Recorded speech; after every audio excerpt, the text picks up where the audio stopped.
আসসালামু আলাইকুম রহমতুল্লাহি অবরকাতুহু। সম্মানিত দর্শক, বাতাসে বারুদের গন্ধ বিখ্যাত একটি কবিতা। সেটার আদলে আজকে শিরোনাম বর্ণনা করছি। যেখানে বলার চেষ্টা করছি বা করব, সেটা হলো বাতাসে বিপ্লবের গন্ধ। বিপ্লব হওয়ার জন্য একটা প্রেক্ষাপট লাগে। সেটা গণ অভ্যুত্থান বলেন বা অন্য কোনো সামাজিক বিপ্লব, সাংস্কৃতিক বিপ্লব, সবকিছুরই পেছনে একটা বিরাট কার্য এবং কারণ থাকে। আমাদের দেশে গত ২ বছরে যা কিছু ঘটেছে, তাতে একটি প্রতি-বিপ্লব, কাউন্টার রেভলিউশন বলতে গেলে অনিবার্য হয়ে পড়েছে। কারণটা কি? প্রথম কারণ হলো যে ২০০৯ থেকে ২০১৪ পর্যন্ত আওয়ামী লীগ সরকারের যে একটা ধারাবাহিক যে শাসন ব্যবস্থা ছিল, তাদের যে বৈধতা ছিল, সেই বৈধতার জায়গাটি ২০১৪ থেকে ২০২৪ পর্যন্ত একেবারে ১০ টি বছর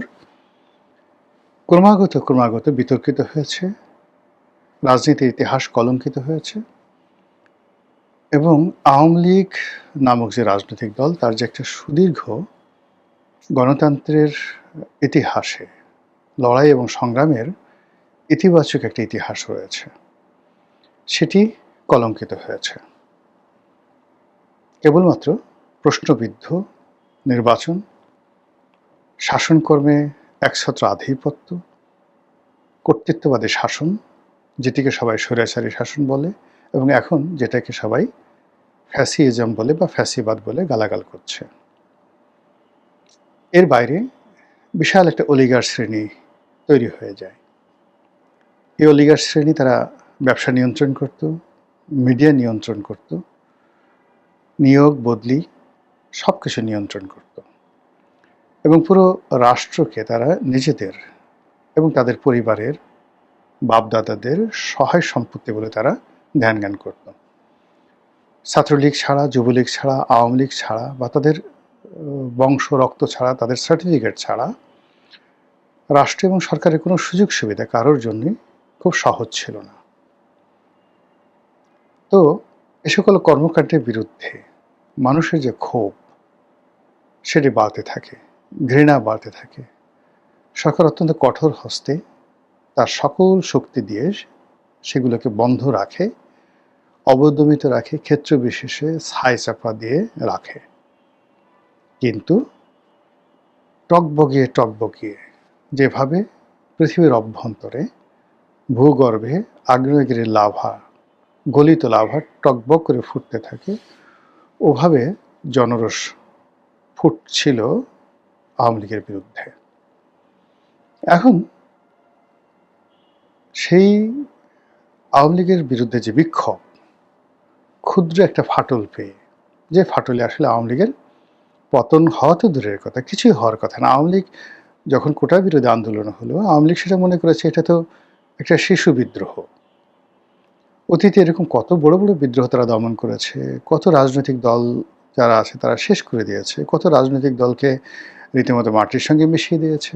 সরকার এবং বিরোধী দল সবাই, যেখানে শেখ হাসিনার অবাধ্য হওয়ার কথা কেউ কল্পনা করতে পারতো না, তার বিরুদ্ধে কথা বলার যাদের কোনো স্কোপ ছিল না, সেখানে জয় বাংলা, জয় বঙ্গবন্ধু বলা, তারপরে মাননীয় প্রধানমন্ত্রী বলা, প্রধানমন্ত্রীর অনুকম্পা চাওয়া, কোটা বিরোধী আন্দোলনকারীরা এই সরকারের জন্য কী করতে পারবে, এরকম একটা আত্মবিশ্বাসে যখন তারা হেলে দুলে রীতিমতো ঢুল ছিল, ঠিক সেই সময়টাতে একটা ঐতিহাসিক ঘটনা আল্লাহ রাব্বুল আলামিন ঘটিয়ে দেয়।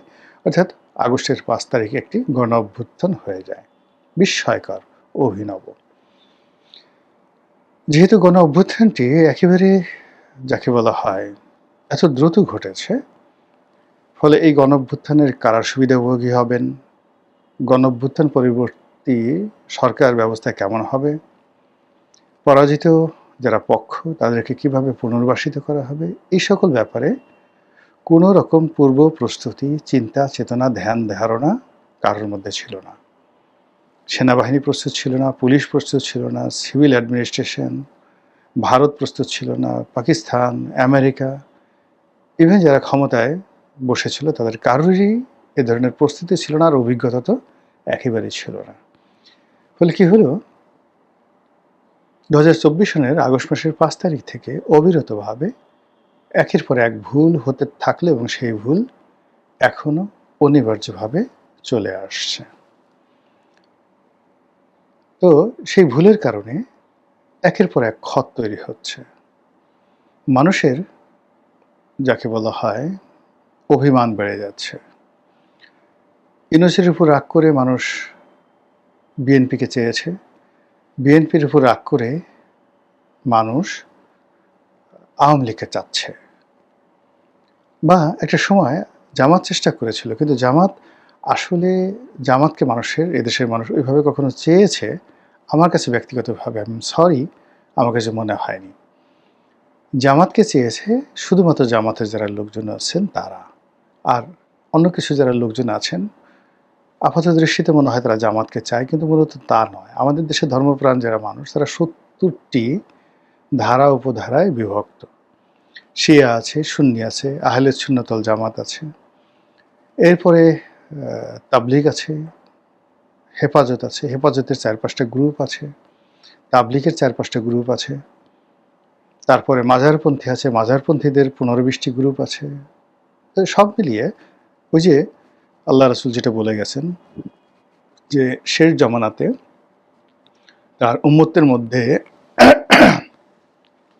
69টি বা 70টি যে ফ্যাকরা হবে, বিভাগ হবে, বিভক্তি হবে, তার মধ্যে একটা থাকবে সঠিক পথে, বাকি সবাই বিপথে। তো কাজেই জামাত একটি পথ, আর বাকি যারা আছেন তারাও 69টি যে মত রয়েছেন তারাও যার যার অবস্থান থেকে নিজেদেরকে জান্নাতি মনে করেন। আর আমরা যারা বাইরের একটা লিবারেল ডেমোক্রেটিক সোসাইটি চাই, তারা ঠিক এই যে পুরো যে দাড়ি টুপিওয়ালা ইসলামপন্থী যে সকল সংগঠন রয়েছেন তাদের সবাইকে আমরা মনে করি এরা সবাই জামাত। চরমনাইও জামাত, হেফাজতও জামাত, শর্ষিনাও জামাত, আট্রসিও জামাত, এরকম একটা ধ্যান ধারণা। ইনকলাবও জামাত, সংগ্রামও জামাত। কিন্তু ঘটনা কিন্তু আসলে তা নয়।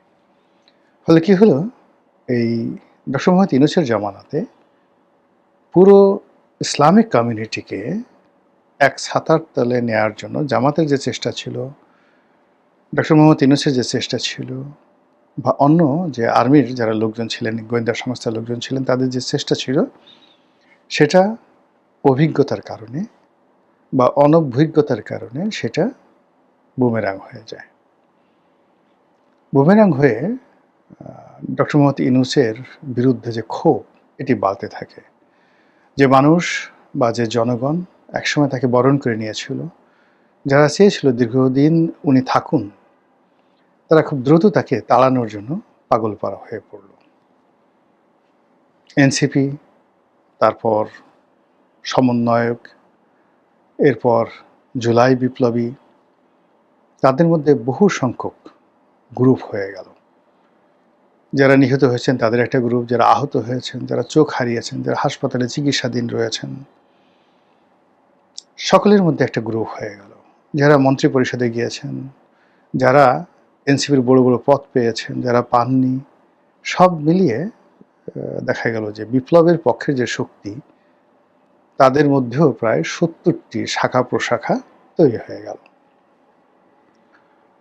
আবার ডক্টর মোহাম্মদ ইউনূসের যে ক্যাবিনেট, সেই ক্যাবিনেটে মূল cabinet, kitchen cabinet, Chittagong cabinet, গ্রামীণ ব্যাংক ক্যাবিনেট, বান্ধবী ক্যাবিনেট, বন্ধু ক্যাবিনেট, আত্মীয় ক্যাবিনেট, সব মিলিয়ে এখানে প্রায় 7-8টি গ্রুপ হয়ে গেল।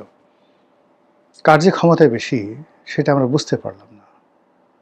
লামিয়া মুর্শেদের ক্ষমতায় বেশি, না প্রেস সচিব শফিক সাহেবের ক্ষমতায় বেশি, আসিফ নজরুলের ক্ষমতায় বেশি, নাকি আদিলুর রহমানের ক্ষমতায় বেশি, সৈয়দা রেজওয়ানা হাসান ওনার ক্ষমতায় বেশি, নাকি নূরজাহান বেগমের ক্ষমতায় বেশি, এটা আমরা বুঝতে পারিনি। কিন্তু এর মধ্যেই সরকারের ক্ষমতার পট পরিবর্তন হলো এবং আকস্মিকভাবে এত দ্রুততার সাথে তারেক রহমান সাহেব বাংলাদেশে এলেন, ক্ষমতায় বসলেন এবং তার প্ল্যান দিলেন, আই হ্যাভ এ প্ল্যান।